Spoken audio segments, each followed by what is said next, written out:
Good morning. आज हम देखेंगे आर्थिक वृद्धि तथा आर्थिक विकास।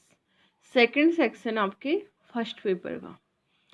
फर्स्ट सेक्शन में था इंटरनेशनल ट्रेड और जो सेकंड सेक्शन है आपका उसमें है डेवलपमेंट इकोनॉमिक्स और जो थर्ड सेक्शन है आपका उसमें है पब्लिक फिनांस। तो सेकंड सेक्शन देखेंगे हम और उसमें फर्स्ट टॉपिक है आर्थिक वृद्धि तथा आर्थिक विकास। इसके अंतर्गत आज हम देखेंगे आर्थिक विकास। तो आर्थिक विकास वर्ड से आपको पता लग रहा है कि आर्थिक जो विकास है किसी भी इकोनॉमी का वो उसके कई सारे जो तत्व होते हैं उन पर निर्भर करता है।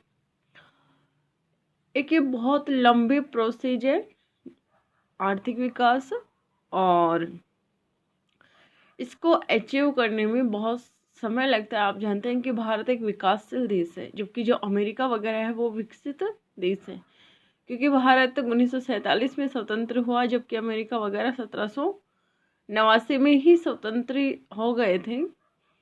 तो उन्होंने औद्योगिक क्रांति वहाँ पहले हुई और वो आज एक विकसित देश की स्थिति में है ना। भारत अभी विकास कर रहा है, मतलब एक उभरता हुआ देश है और हो सकता है इन फ्यूचर विकसित देशों की श्रेणी में आ जाए, बट एट प्रेजेंट भारत एक विकासशील देश है।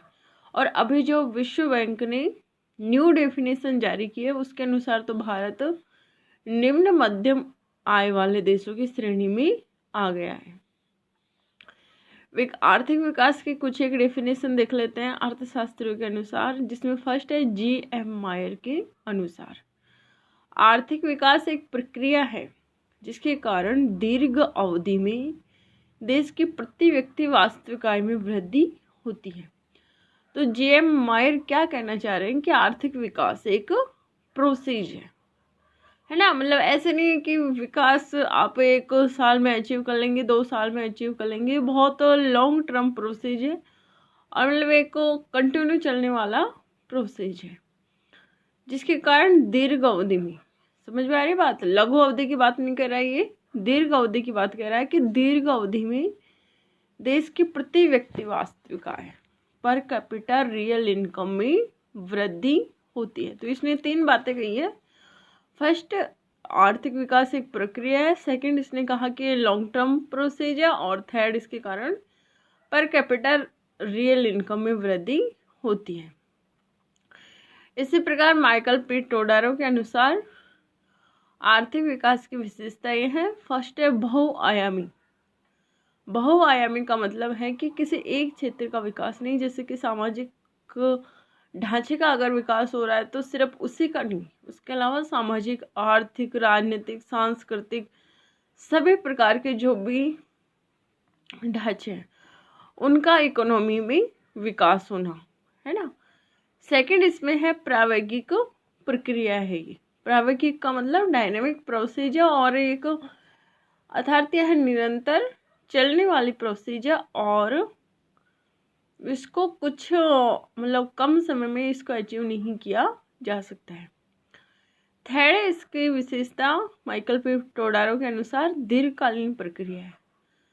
जी.एम. मायर भी यही कह रहे थे कि ये जो आर्थिक विकास है वो एक दीर्घकालीन प्रोसेस है। अब विकास के आधारभूत मूल्य है, ये कई बार पूछ ले जाता है एग्जाम में आपसे कि विकास के आधारभूत मूल्य कौन कौन से हैं। तो फर्स्ट है जीवन निर्वाह है। जीवन निर्वाह का तात्पर्य यह है कि प्रत्येक व्यक्ति को अपना जीवन जीने के लिए कुछ मतलब बेसिक जो होती है नीड्स उसकी वो फुलफिल होनी चाहिए। जैसे रोटी कपड़ा मकान ये पहले था, एट प्रेजेंट में रोटी कपड़ा मकान प्लस शिक्षा प्लस स्वास्थ्य है ना। ये किसी भी व्यक्ति की बेसिक नीड्स होती है, इनका सफिशिएंट होने पर ही वो अपना जीवन निर्वाह सुखपूर्वक कर सकता है।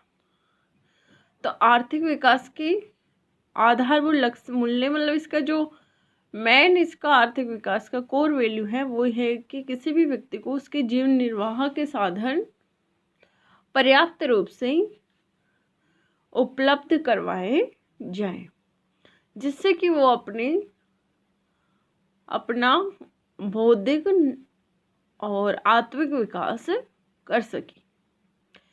सेकंड है आत्मसम्मान।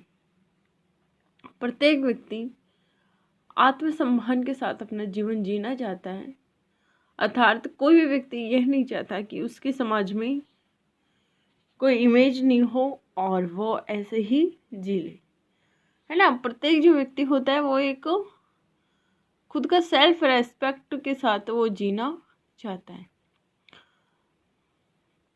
तो उसके लिए उसके पास का क्या होना चाहिए?